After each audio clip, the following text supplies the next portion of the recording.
Okay, so today I'll quickly take you through chemistry formulas, okay, 11th, 12th, some of the key chapters, okay.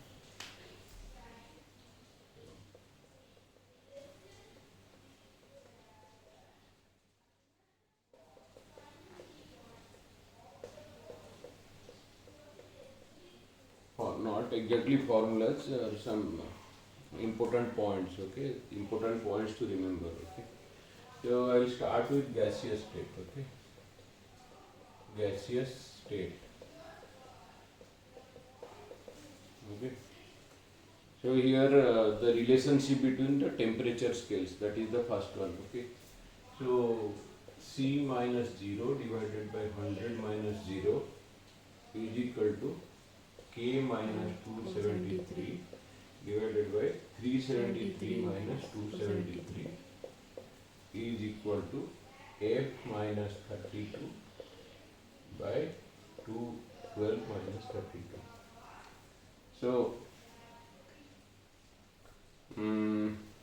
basically this is temperature for like this is the equation like say for this relationship. Suppose like say C by 100 is equal to F minus 32 by 180, right? Yeah. Okay. So F minus 32 is equal to C into 180 by 100, okay, plus 32. Okay. So that is F. Okay. F is equal to C. So it is C into 9 by 5 plus 32. Okay. So if you know the temperature in centigrade, you can find out the temperature in Fahrenheit. Temperature in Fahrenheit. Okay. So let us say my temperature is 40 degree. Okay. So 40 degree centigrade, if you want to convert it into Fahrenheit, it will be 9 C by 40. 9 okay, into 8 40 into 9 by 5 plus 32. Okay. So 72 plus 32, which is 104 degree centigrade. So the human body temperature, normal temperature is 36. Okay. So that's why when we say it is something like 40, then the temperature is very high. So 104 is a very high temperature. Normal body temperature is 98.4 104 Fahrenheit, not Celsius. Sorry. Yeah. Also, 40 degree centigrade is equivalent to 104 Fahrenheit. 104 degree Fahrenheit. So, and that is the relationship between Kelvin to Fahrenheit. Okay. Yeah. Just remember Celsius to how. Fahrenheit. Okay, how do you compare it? Because this is the boiling point and this is the freezing point. Yeah. Okay. So the boiling point minus freezing point, and again here this is the boiling point and this is the freezing point. Okay. So if you take your thermometer, okay. So if you have your thermometer, okay. So you will have a freezing point and you have a boiling point. Okay. So in degree centigrade, it will start from 0 to 100. Okay. And in Fahrenheit, it will start from 32 to 212. Okay. So that's why. So this is the governing equation. Okay. So if you are not able to remember, just remember C minus 0 is equal to, divided by 100 minus 0 is equal to F minus 32 by by 212 minus 32. Just remember 212 and 32 are the boiling and freezing point in Fahrenheit. Okay. And then Kelvin, temperature in Kelvin is equal to temperature in Celsius plus temperature in degree centigrade plus 273. Okay. So this capital T, normally we call it as like temperature in Kelvin. Okay. So you might have done that we are doing efficiency of Carnot cycle. So efficiency is equal to 1 minus T2 by T1. So if you have like say our Carnot cycle, so this is my source. Okay. So this is my sink, right? Yeah. And this is my the working substance. It is going through a cycle, and your heat is coming from the source and going to the sink. Okay, so let us say Q1 heat is coming from the source and Q2 heat is going to the sink. Okay, and I am getting some work done W. Okay. Yeah. So then my efficiency is equal to work done divided by heat input. So I know work done is equal to Q1 minus Q2, right? Yeah. By Q1. Okay, so it will become 1. So it will be 1 minus Q2 by Q1. Q1. And for a reversible ideal process, a Carnot engine, you know it as, like say, it consists of four processes. This, so it is a cyclic process. Okay, so it's a cyclic process. So this is your P and this is your V. Yeah. Okay, so this is isothermal expansion. This is adiabatic expansion. Like say, 1 to 2 is isothermal expansion, 2 to 3 is adiabatic expansion, 3 to 4 is isothermal compression, and 4 to 1 is adiabatic compression. Okay, so yeah, so because it is a cyclic process, so we know first law of thermodynamics is nothing but Q is equal to U plus W, right? So del U plus W. Okay. Yeah. So here del U is equal to 0, right? Del U is equal to 0.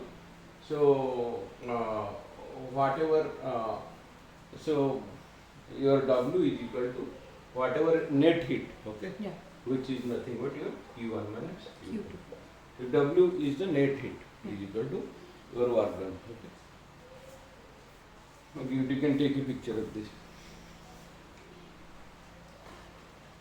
Okay, so now you got to know the different temperature scales, and then Their conversion. once you get into in centigrade, you How can to get convert. R273 to get in Kelvin. Kelvin. Okay.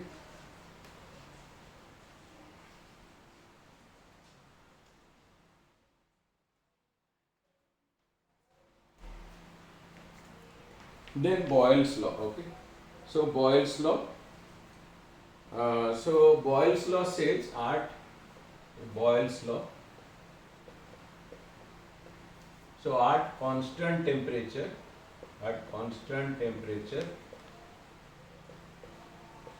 sure, P is inversely proportional to V. volume. So if volume increases, pressure It decreases decreases. at constant temperature. Okay, that is Boyle's law. Similarly, there is Charles' law. Okay. Charles' law. At constant pressure. So at constant pressure, volume is directly proportional to temperature. Okay. Combination of that is So ideal then gas. combination of these two will be your PV is equal to nRT. Okay. So Yeah. this is ideal gas Gas equation. equation. Okay. So this is ideal gas equation. When you combine both, like here temperature is constant, here pressure is constant, but if both things are varying, okay. So this is the general ideal gas equation. So PV is equal to nRT is called ideal gas equation. So N is equal to here your number of moles. Yeah. Okay. So number of moles, how you will find number of moles is equal to, like say, mass of gas by molecular weight. Okay. Yeah. Molecular weight. Okay. So let us say you have 100 grams of nitrogen. Okay. 100 grams of nitrogen. Okay. So it is how many moles? Because you know nitrogen is N2. nothing but your N2. N2. Okay. So nitrogen N2 its molecular weight is 28. 28. Okay. 100 So by 100 28 by 28 is moles. the number of moles present. That is the number of moles. So PV is equal to nRT, and sometimes this we can write it in terms of Boltzmann. Okay. Stephen Boltzmann's constant. Stephen Boltzmann. So in Stephen Boltzmann, R divided by Avogadro number. Yeah. Okay, that is called the Stephen Boltzmann constant. Okay. So this, okay, so that is ideal gas equation, And there is one Gay-Lussac's law where it is P is directly proportional to T. It is not that frequently used. So at constant volume, P is directly proportional to temperature. So if you keep the volume constant, that means with increase in temperature, pressure will increase. Okay. That is called Gay-Lussac's law. Okay. Then there is something called Dalton's law of partial pressure. So you have a gaseous mixture. Okay. So the pressure exerted by gas will be proportional to the number of moles of that present gas in the present. gas. This is applicable for solutions also. Yes, yes. So P1 is equal to N1 R T. This is for gas, yes. nRT by V. PV is equal to nRT. Yeah. So N1 RT by V. So if you have a container and you have three different gases, so in solutions it will be partial gas in vapor phase. So this it will, so we write it in normally as small P1. So this P1 is the partial pressure. So total pressure exerted by this is equal to combination of partial pressure P1 plus P2 plus P3. So this P1 is equal to, it is directly proportional to number of moles of that particular gas present. So this is number of moles, and then N1 by total number of moles, N1 plus N2 plus N3. If there are three gases, that is called mole fraction. Yeah. Okay. This end.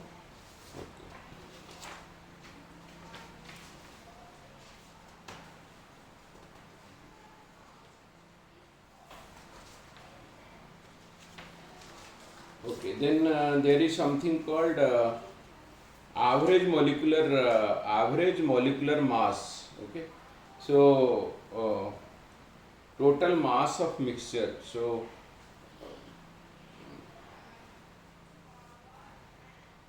that is N1 M1 plus N2 M2 plus N3 M3 by N1 plus N2 plus N3. So if you have N1 moles of one gas, N2 mole of another gas, and N3 mole of another gas, and the molecular weight of first gas is N1 M1 plus N1 plus N2 M2. So that is average. Okay, N1 M1, okay, N2 M2 plus N3 M2 plus N3 M3. Okay, so divided by N1 plus N2 plus N3.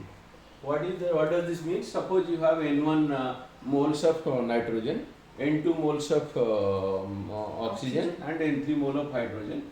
Then what is the average molecular mass? That is the formula. Okay, and there is something called Graham's law of diffusion. Okay, not good. Okay, fine. Okay, so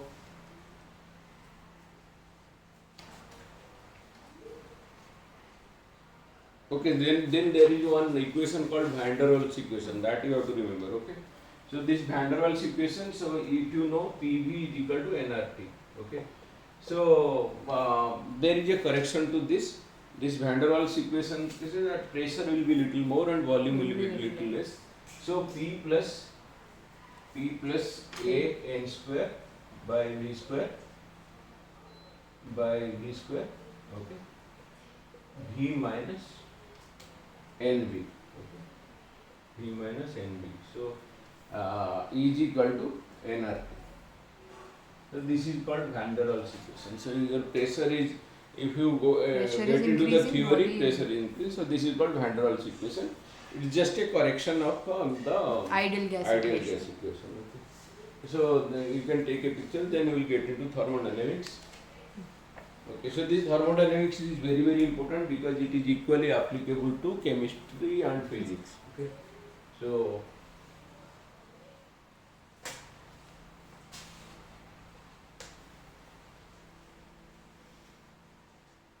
now we finished gaseous state. Now we will get into thermodynamics. Okay, one chapter we have finished. Now thermodynamics.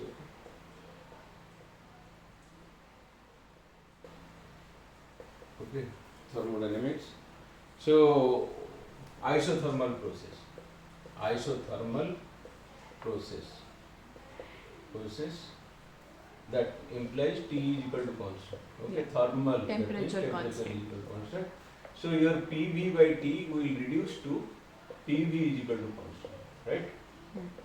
Because T is equal to constant, it is no more a variable. Okay.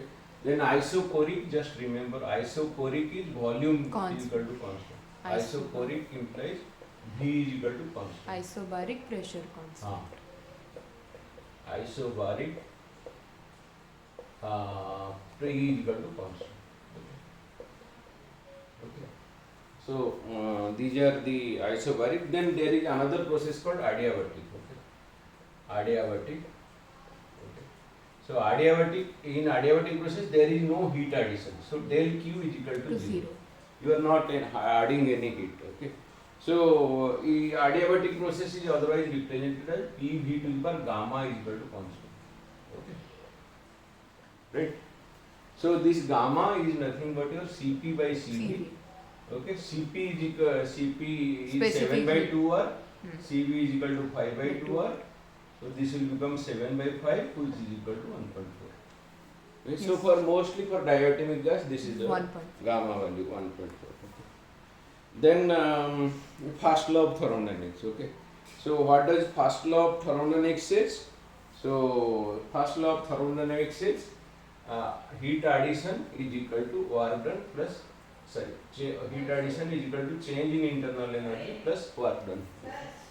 So this is your first law of thermodynamics. So when you add some heat, it will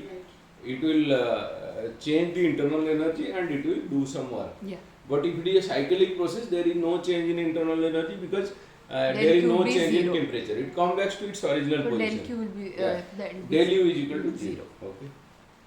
And then amount of heat spent will be completely spent in doing work. Yeah. So normally this internal energy is equal to F by 2 RT. Okay. So that is what. So F is equal to your degrees of freedom. Degree of freedom. Degree of freedom. Degree of freedom. So for monoatomic, this F is equal to 3. Okay. Yeah. So your CV specific heat at constant volume is nothing but your du by dt. Yeah. Okay. So this becomes, so if you replace for monoatomic F is equal to 3, CV will become 3 by 2 r. Okay. For diatomic, F is equal to 5. Okay. So your CV will become 5 by 2 r. Okay. Yeah. And then Cp minus Cv is equal to r. That's why Cp is equal to Cv plus r. So for monoatomic it will be 3 by 2 plus r is equal to Cp, and for diatomic it will be 5 by 2 plus r is equal to C.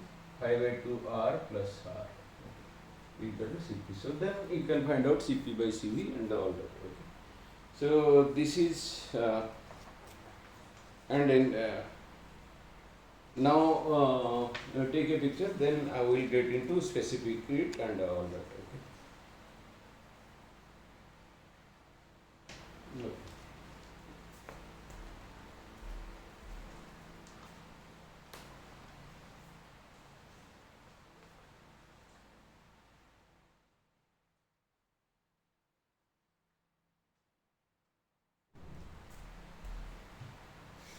Okay.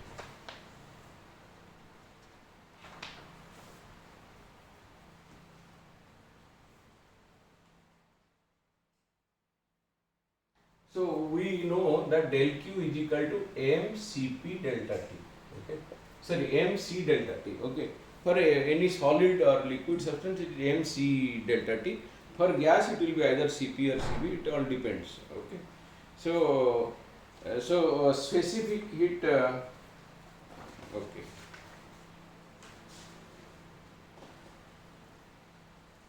Sometimes there is another term called molar specific heat. Okay, so molar specific heat is equal to C is equal to del Q by N delta T. Suppose number of, if you define it in terms of defining it as a mass, number if of you moles. define it by number of moles, say N C delta T, then your molar, this will be called molar specific heat. This is your molar specific heat and you write it like that. Okay. Then there is something called specific heat capacity. MS delta T. So specific heat capacity is equal to del Q by M delta T. Okay. There that C will become S. It's not represented as C. Okay, then these are very very important formulas. I am not deriving these, but you have to remember this. Okay, so work done in a isothermal process. Work done in an isothermal process. Okay, so that work done is equal to minus nRT ln V2 by V1. Okay. If you ask how do I get it, because work done is nothing but P into delta V, V1 to V2. Okay. And how you get it? It is in a PV diagram. Okay. So let us say there is some expansion happening. Okay. So there is a infinitesimal area you can take. Okay. So this area is nothing but your dV. Yeah. And the area under this curve is nothing but you are assuming that pressure almost of remains constant is PdV. So when this area you integrate from V1 to let V2. us say from V1 to V2, you will this PV is nothing but your constant by V, right? Yeah. Into dV. So this becomes your C dV by V integration. So finally this C will become nRT. V1 minus V2, so it will be ln. So 1 by V different integration will be log V. ln V. So ln V and V from ln, V1 to V2, so ln V2 by V1. So ln V2 minus V1 is ln V2 by V1. Okay. So PV is equal to nRT is a constant. So in place of C you can put it as nRT ln V2 by V1. So this is the work done in a isothermal process. So you can someone can ask this question. Okay. Then what about the work done in a isochoric process? See, isochoric process again work done is integration of V1 to V2. But in isochoric V1 is equal to V2 or dV itself is 0 in isochoric. So in isochoric work done is equal to 0 in isochoric. Yeah. Okay. And in isobaric, because pressure is constant, pressure will go outside. Yeah. So it will be dV V1 V2. So it will be P into V2 minus V1. This is your P into delta. This is your isobaric work done. Okay. And another one I am not deriving, that is the adiabatic. Okay. So work done in an adiabatic process is, just remember, P2 V2 minus P1 V1 divided by gamma minus 1. Okay. So this gamma is 1.44 diameter. Yeah. So here no log business. Here P2 V2 minus P1 V1. P2 V2 minus P1 V1 by gamma minus 1. By gamma minus 1. This is work done in an adiabatic process. Work done in adiabatic process is this. Okay. This is adiabatic work done. Okay. Yeah. Just remember no log P1 P2 V2 minus P1 V1 by gamma minus 1. Okay. So this adiabatic process P1 V1 to the power gamma, P2 V2 to the power gamma. This PV P you can replace by constant divided PV. So constant okay. So PV is equal to nRT, right? Yeah. nRT. So this P you can replace by a constant into T into V, right? Yeah. So this instead of P you can put constant into V to the power gamma minus 1 into T, right? Right? Yeah. So this is V1 like that it will be V2 to the power gamma minus 1 T2. Okay. Yeah. So in terms of P2 PV it will be like this. In terms of TV it will be like this. T1 V1 to the power gamma minus 1 is equal to T2 V2 to the power gamma minus 1. So this in terms of temperature volume, this is the equation for adiabatic process. Okay. And okay. constant volume process. Okay. Then you can take a picture. We'll get into second law of thermodynamics. Okay. Second law of thermodynamics. You have taken? Yeah. Why I am emphasizing more on this, because this is applicable in physics also. So it will be work. It will be coming both in physics and chemistry. Okay. Yeah.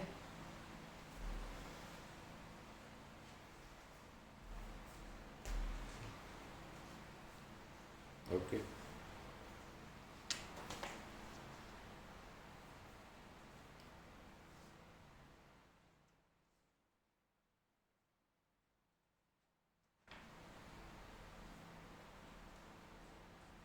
Okay, so second law of thermodynamics says del S universe.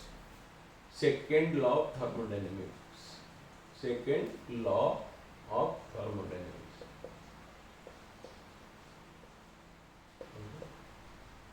This says the entropy of the universe always increases. Okay. So del S universe is equal to del S system plus del S surrounding in any process, okay, is always greater than 0. So entropy increasing means it is going towards a more disorder. Okay. Earlier also we are told that second law tells that you cannot convert all the work into some energy. amount will be lost to the Some amount. So that is another way you tell it, that the entropy of the universe increases in any process. Yeah. So the entropy of the universe, change in entropy of the universe is equal to change in entropy of the system and change in entropy of the surrounding. Yeah. Okay. So suppose your refrigerator, your system is where the chamber is system and the outside is your surrounding. there is so some total. amount of Yeah. So and then the formula for entropy. Okay. So change in entropy is equal to, let us say system is going from A to condition 1 to B. So dq by T. Okay. So entropy is dq by T. Like dq can be Cp delta T, mCp delta T by T. So entropy is dq by T. Okay. Okay, that you remember. Just remember entropy is equal to del Q by T and change in entropy accordingly. Okay. And then there is a third law of thermodynamics. Okay. Third law of thermodynamics. Okay. So what does this third law of thermodynamics is? The entropy of a perfect crystals of all pure and compound is 0 at absolute 0 temperature. So at absolute 0,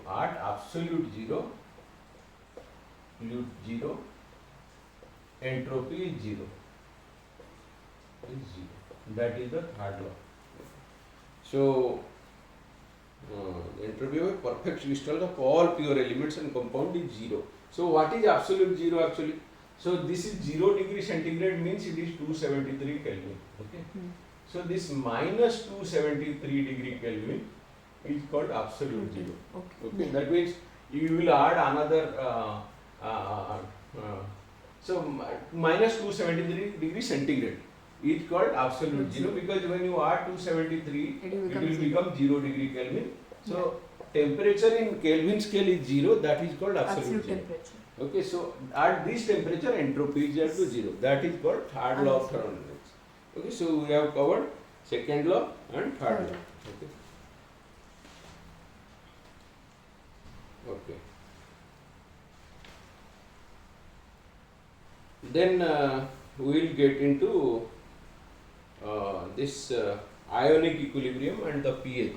We have already done, so we will not. So just I am telling you what is pH. Okay, I'll just for a recap. Okay. So no, take a picture.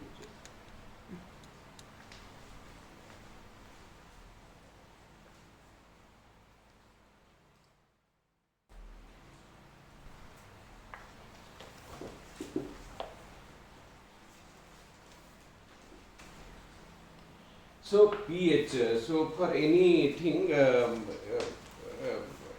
for a solution, okay, let us say we are saying say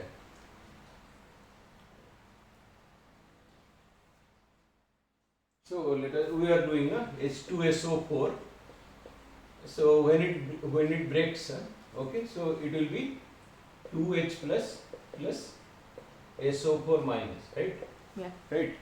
So one molecule of H2SO4 or sulfuric acid, Gets when it two. is broken, it will create two hydrogen or two hydrogen. Yeah. Or similarly NaOH.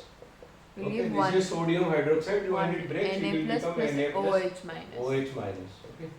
Okay. Similarly, your HCl, when H it plus breaks, it and will Cl. become H plus Cl minus. Okay. So molar what is, concentration will be given. We have to multiply into. so one is called molarity. I am just reminding you. Okay. Another is called molality. Okay. So molality and molarity. What is the difference? Okay. So Number of molarity is number of moles. by Number of moles of solute, right? yeah. Number of moles of solute. By volume of solution. So by volume of solution In in ml. Solution in ml. Okay. And molarity, again number of moles of solute. by mass of solvent. In gram. Solute divided by mass in gram. Mass of solvent. Okay. In gram. Mass of solvent in gram. Okay. So this molarity, okay. So if this molarity of what is pH value? Of what is pH value? So pH value is nothing but log of minus log of your concentration of hydrogen. Okay. So if your let us say your concentration of hydrogen is equal to 10 to the power minus 7 m molality, moles per 1 liter or moles per volume of solution in ml. So per ml, how much is your this thing? So that is called the molality. So your pH value will here it will be minus log, okay, 10 to the power minus 7. Okay. So this will become 7. Okay. Yeah. That means when it is 7, it's a neutral. Okay. But if the hydrogen concentration is more and less than. So if it is 10 to the power minus 5, acidity your will pH, be less than. your pH value will be 5. Acidity. Okay. So this is called this is called acidic. Yeah. Okay. And if your pH value is greater than 7, it is called basic. Alkaline or basic. Okay. Our blood is acidic in nature because hydrogen concentration is more. Okay. So now you understand what is the significance of pH and all that. Okay. So this is about ionic equilibrium. Okay. So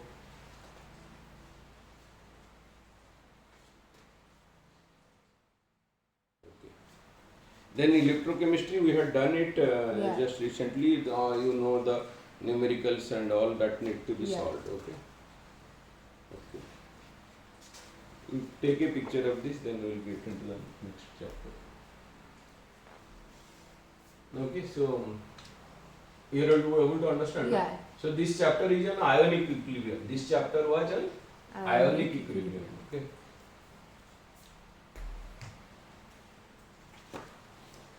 This chapter I know, solutions I know. Solution colligative property. Then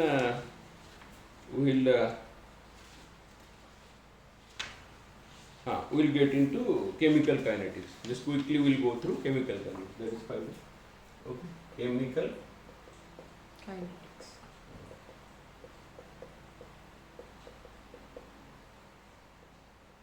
Okay. So first order, second order, that we learn. Yeah. So the rate of reaction. Okay. So rate of reaction. The rate is equal to change in concentration. dr by dt minus dr by dt. Dr by dt. Okay. Yeah. So your rate. Okay. Then order of reaction will be sum of power of concentration. Yeah. So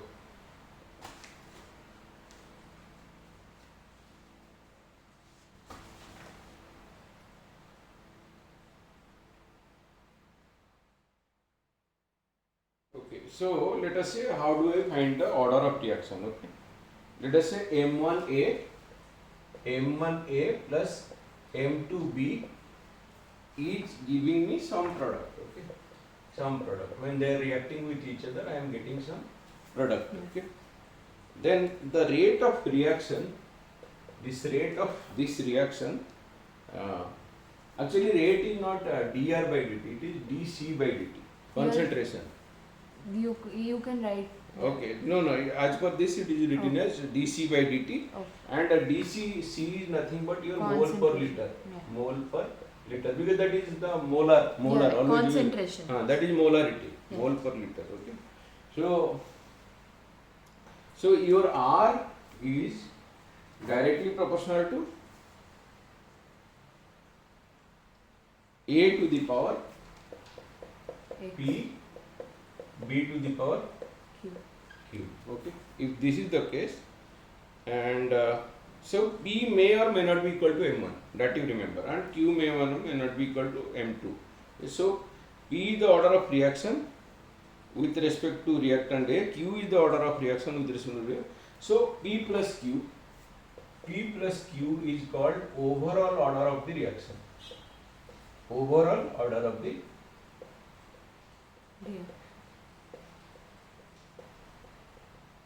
okay. So this is called overall order of the reaction. Okay. Then we will try to find out what is a zero order reaction. Okay. Zero order reaction.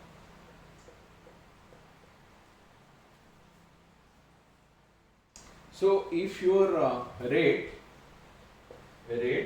is equal to some constant into concentration, okay, concentration to the power some constant, okay, some constant, okay. So sorry, to the c to the power 0, because this is zero order, okay, to the power 0. Then because this is to the power 0, that means it is k, which is a constant, right? So rate is equal to constant, that's why it is a zero order, okay.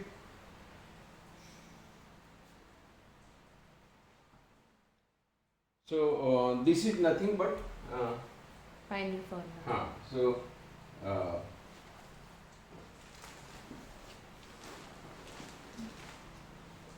So your dc by dt is equal to k, right? Yeah. So dc by dt is equal to k. So k is nothing but dc can be k is equal to c0 minus c1 by t or whatever. Like at time t or whatever it is, let us say initially it is c0, and at time t let us say it is ct. Okay, c0 minus ct by t. So that's the rate. That's the rate. We write as r0 minus rt by t, like r textbook. Yeah. Okay. So now you understand what is the zero order. Okay. Similarly, the first order. Okay. So first order. For first order, ln. So your 0.69. Your rate is equal to k into dc by dt, right? Yeah. To the power, sorry. K into c to the power 1. K into c to the power 1. Okay. So your rate. Okay. So so rate is equal to dc by dt, right? Dc by dt, right? Yeah. So say then dc by dt is equal to k into c to the power kc. Okay. So then if you integrate it,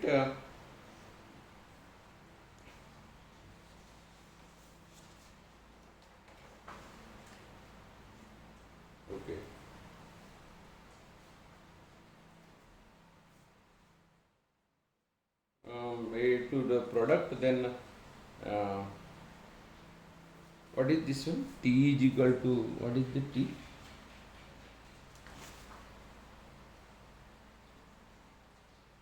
Why is it? T half. This is T half. T half is fine, but Okay, so he has written some A, okay, maybe A and AX are like after time T. After time Yeah, T, what is the concentration? T so, you don't need, T half is enough. So at time T, so for first order reaction, at time T, 2.303 by K, okay, so that is the rate constant, Yeah. okay. So your K is otherwise called as your. There also it is T is equal to R naught minus R by T, R by K only. Yeah. So K is called your rate constant. Okay, so so it will be given, your rate constant will be given 2 into 3.303 log A by A minus X. So at the beginning, that is your concentration.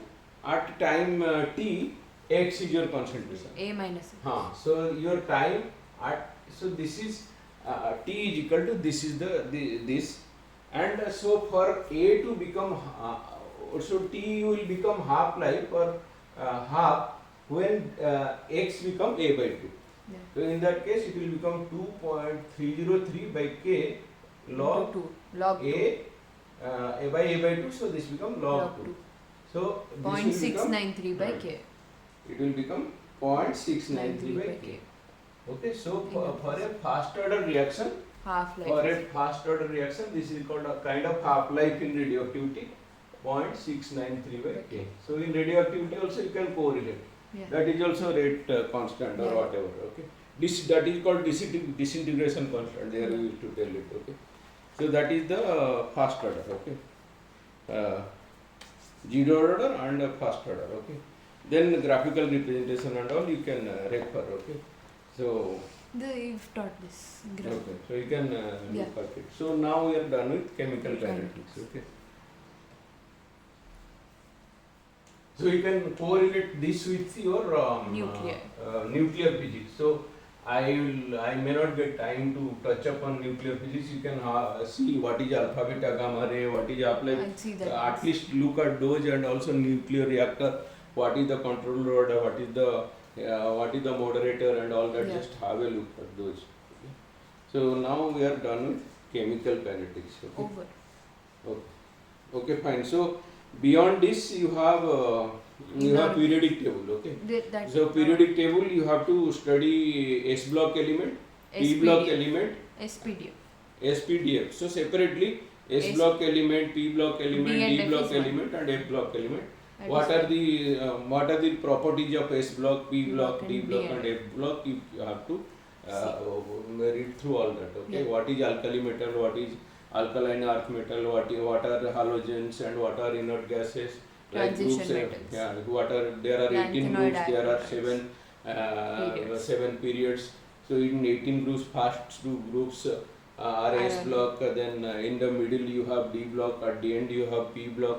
At the end of P block you have inert gases like helium, argon and all that. Before that you have the transition elements. That chlorine and halogens. Halogens. Okay. 17th group is your halogens. Okay, then in between there is those are metalloids. So zigzag. That zigzag thing which is separating metals, non-metals to metals. That is things.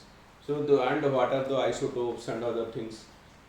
Those uranium and all. What is isotope? That also you will cover. Okay. And then you look at organic chemistry. Okay. So with this periodic table, it is more theory. You can go through it. Yeah. And in this formulas, it is given like one page is given. Like for S block, these are the properties of S block element. That you have to refer. Okay.